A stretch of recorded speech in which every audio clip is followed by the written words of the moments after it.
Rules for thee, but not for me. California politicians once again show that they want double standards.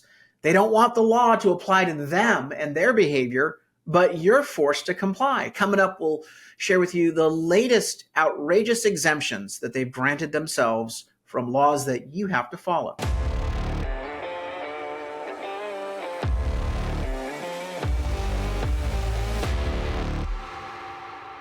I'm Carl DeMaio, chairman of Reform California, and I am not fleeing California. I urge you not to flee, to stay and fight. One of the ways we stay and fight is we point out the absurdity, extremism, and hypocrisy of our California ruling class, the politicians and government officials who've ruined this state and basically are giving themselves passes or exemptions on laws that you and I have to comply with. The double standard really has created a system that is fundamentally corrupt, where those that are in power get away with things that you and I would never be able to get away with. I'm going to give you a few examples. The first is in the budget. There's this really bad law in California called the California Environmental Quality Act, CEQA. CEQA, the California Environmental Quality Act. Now, I love the environment.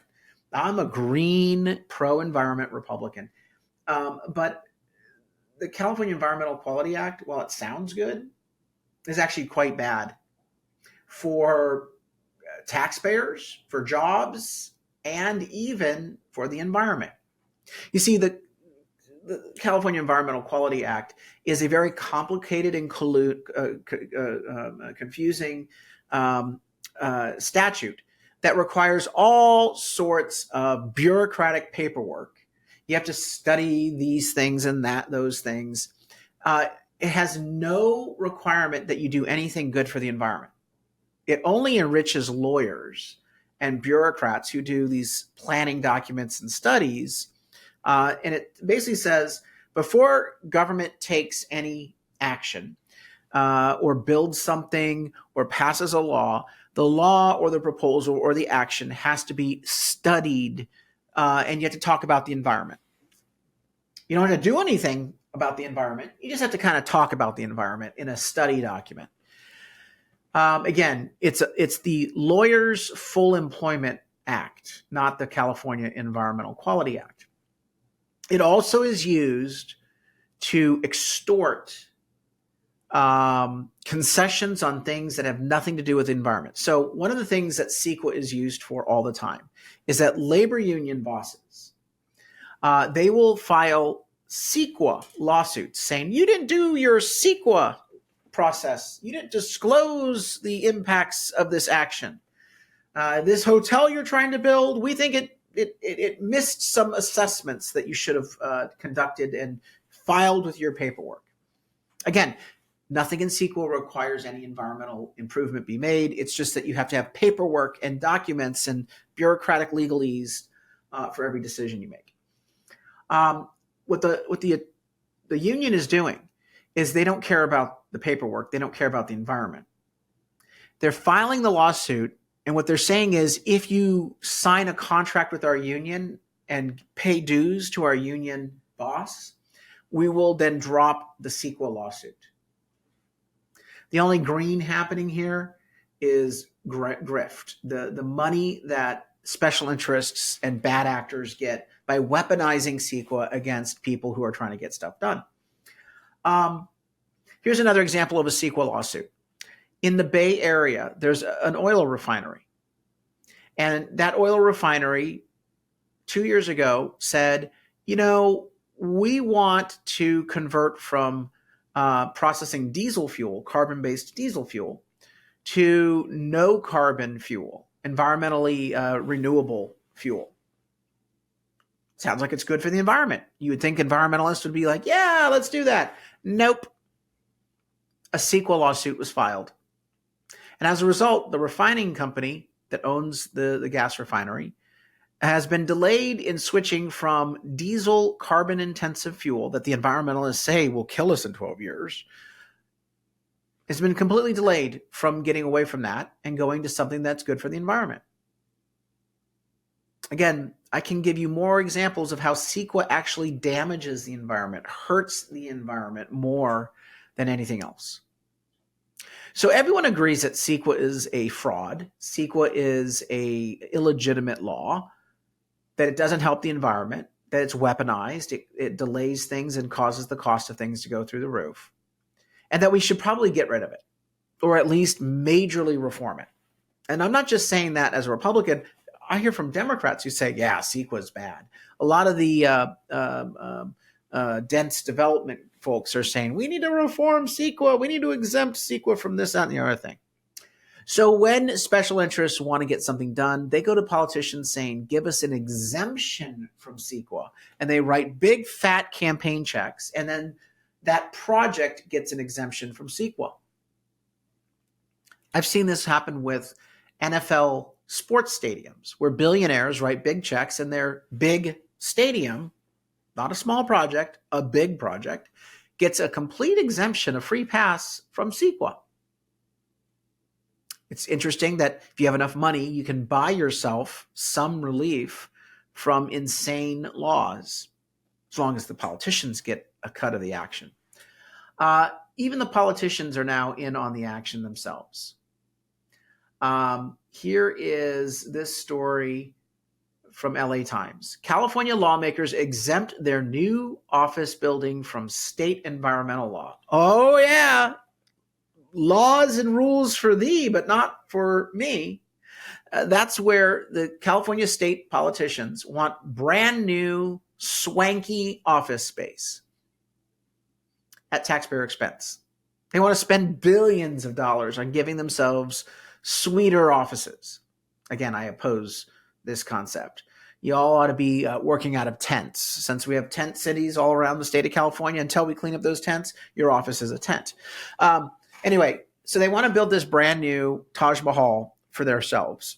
And a bunch of people are filing CEQA lawsuits against them. How ironic. So in this year's budget, at the very last minute, with very little transparency, California politicians snuck in a provision to exempt their office building, their prized project, from the law CEQA that you have to follow and every other project is subjected to. The legislature also has a number of other exemptions that they don't have to comply with. For example, the Open Meetings Law. The California Public Records Act, the CPRA, exempts state legislators from having to turn over their records when people say, hey, show me government documents that led up to a decision. The legislature has exempted itself from the statewide law that's applied to all other governing bodies. Again, I could go on and on. The sweetheart double standards, perks, exemptions that the politicians give themselves. How about a key government bureaucrat? Take a look at this. Fox News video shows Los Angeles District Attorney George Gascon's right-hand man arrested in DUI stop. You've pulled over the wrong person. So this guy's name is Joseph Iniquez. And he was pulled over in 2021 by the Azusa Police Department. And he is a district attorney, a prosecutor, although because he works for Gascon, he doesn't actually prosecute criminals. He actually, defends them and helps them and lets them get off. No, not as a public defender. He's a Soros prosecutor who only wants to go after police. They hate police. Anyway, in this altercation, Azusa Police Department pulls this guy over with his fiance for drunk driving. And the body camera picks up this guy getting all mouthy with the police officers, saying, you don't know who you're messing with here. You don't know who I am. Run my plates. Find out who I am. So what? You're a government employee. You're in the district attorney's office. Who the hell cares? You're suspected of breaking the law, buddy. You think you get special privileges? Of course he does. The rules don't apply to the powerful. He's in office. He's not held accountable to the same standard that you and I would be held accountable to. Oh, it gets worse. So he's finally arrested for public intoxication. He's drunk. He then sues Azusa Police Department for violating his civil rights because, he's a lawyer and, he's an important guy.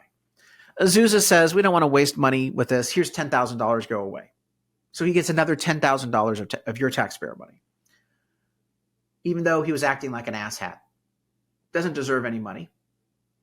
I'm not going to play the video, but you'll see if you Google it, that he was basically being belligerent to police, disrespecting them. This is how law enforcement encounters get out of hand. People get hurt because this guy's not actually being professional. These police officers have a tough job. They're just trying to do their job. If you've done nothing wrong, just patiently wait as they go through and go through their by the books training process of dealing with the issue. But no, this guy got mouthy, got in their face, and had all sorts of errors about how important a guy he is. You're a lousy, criminal coddling district attorney who's not doing his job to protect crime victims. That's who you are. Final point, talk about crime. California politicians, of course, have been trying to kill a citizens' initiative to give police and prosecutors back the power to arrest and punish criminals. Because we have a crime wave happening in California, and even district attorneys being pulled over are part of that crime wave. What's interesting is that the reason why Democrats are trying to kill any reform to the crime laws in the state is not only do they want to coddle criminals, that's their top priority, coddle criminals, but they also believe that having a tough on crime initiative on the ballot will ultimately cost them votes in their own legislative races. So they've been trying to kill this. They're trying to confuse the issue with a variety of misleading ballot titles and ballot measures. They are not interested in helping you improve your safety. They're not interested in giving justice to crime victims. They're only interested in saving their own ass. Associated Press is out with a story. California floats an idea to fight shoplifting that may even affect who controls Congress. And the California is not California politicians are not floating the ideas. It's a group of prosecutors and crime victim advocates who want to get tough on crime with the ballot measure that we've put on the ballot for November. It says, quote, top Democrats are fighting to kill the proposal, citing concerns it would disproportionately incarcerate low-income people. That's not true. It says, quote, but they are also motivated by the political implications of the tough on crime initiative, bringing Republicans and conservative voters to the polls in droves. Not only that, but I know Democrats and moderates who don't like the crime wave that's going on. That's what this is really about. The fact that they are trying to coddle criminals would be much more apparent as they're out there trying to fight a tough on crime initiative. Again, they don't care about your welfare or well-being. They care about only their own. I urge you to join the fight to pass this ballot measure to reform criminal justice laws in California to restore the ability for police and prosecutors to arrest and punish criminals. Go onto our website, reformcalifornia.org, right now, reformcalifornia.org, and click under the button, Restore Public Safety. That tells you all you need to know about our campaign, our ballot measure that we're backing this November to give police and prosecutors back the tools to arrest and punish criminals and to deal with the crime wave. Share the information on this website. Also, chip in a contribution so that we can get the word out to voters that there is a tough on crime initiative on the ballot and that they should be voting for the right one. We can't do this alone. We have to have your active participation. Help us take back our government. Help us take back our streets from criminals. Join the fight today at reformcalifornia.org. Until next time, Carl DeMaio, Chairman of Reform California. Help us break through the censorship of the liberal media. Like this video, subscribe to this channel, and smash that notification button so you can stay up to date on all the developments in California news and politics. Also, Please visit the website, reformcalifornia.org, for ongoing news coverage and to join one of our campaigns in the fight to take back our state. If you can, please sign up as a volunteer or chip in a contribution. This episode of Reform California with Carl DeMaio, paid for by Carl DeMaio for State Assembly 2024.